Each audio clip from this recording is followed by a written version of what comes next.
Guys कैसे आप लोग। मेरा नाम अमित और आप देख रिव्यू मास्टर। गाइस मैं आज अनबॉक्सिंग या रिव्यू देने जा रहा हूँ गाइस। 50 रुपीज का लेस देख सकते हैं इतना बड़ा है। मेरा कैमरा में ठीक से नहीं आ रहा है गाइस। इंडियन मैजिक मसाला गाइस। इससे पहले मैंने इसको ट्राई किया, बहुत ही बढ़िया खाने में है गाइस। फिर मैंने आप लोगों के लिए सजेस्ट कर रहा हूँ, बिल्कुल आप इसको ट्राई कीजिए। और 50 रुपीज का प्राइस में डेफिनेटली वर्थ इट है। यहाँ पे देख सकते हैं no less no game. Less के बिना गेम नहीं हो सकता गाइस। ग्रीन का मतलब यहाँ पे वेज है, यहाँ पे देख सकते हैं। और ये यहाँ पे पोटैटो चिप्स लिखा है और यहाँ पे न्यूट्रिशन वैल्यू है। अगर आप चाहते हो वीडियो को पॉज करके इसको रीड आउट कर सकते हैं गाइस। 50 रुपीज़ का प्राइस है। इसका जो टोटल नेट वेट है मैं आपको नेट वेट दिखा देता हूँ, 90 ग्राम का है। और यहाँ पे इंग्रेडिएंट्स भी चेक कर सकते हैं यहाँ से। और इसको मैं ऑनलाइन खरीदा हूँ। ट्राई करो डिस्क्रिप्शन बॉक्स में बाय करने का लिंक दे देने का।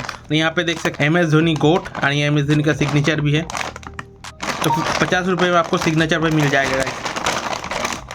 चलिए गाइस इसको अनबॉक्स कर लेते हैं गाइस। और गाइस ऐसी वीडियो देखने के लिए अपना भाई के चैनल रिव्यू मास्टर सब्सक्राइब करके रखिए। मैं आपको ऐसा अनबॉक्सिंग वीडियो देता रहता हूँ गाइस। यहाँ पे इंडियन मसाला यूज़ हुआ है, तो इंडियन मसाला में सब कुछ है, देख सकते हैं।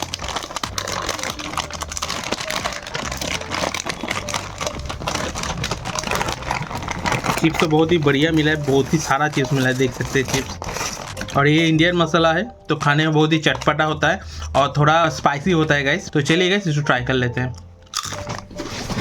तो गाइस खाने में बहुत ही स्पाइसी है और थोड़ा एक लेमन का टेस्ट भी आ रहा है गाइस। थोड़ा खाने में मसालादार है गाइस, इंडियन मसाला का बहुत ही बढ़िया है गाइस। बिल्कुल आप ट्राई कर सकते हैं गाइस। वीडियो का मुझे कमेंट करो, बताइए वीडियो अच्छा लगा तो एक लाइक कर दीजिए। और ऐसी वीडियो देखने के लिए अपना चैनल रिव्यू मास्टर सब्सक्राइब करके रखिए। मैं आपको ऐसे अनबॉक्सिंग रिव्यू वीडियो देता रहता हूँ गाइस। तो गाइस आज के लिए टाटा, टेक केयर, मिलता है अगले वीडियो में गाइस। अच्छे खाएगा, टाटा, टेक केयर गाइस।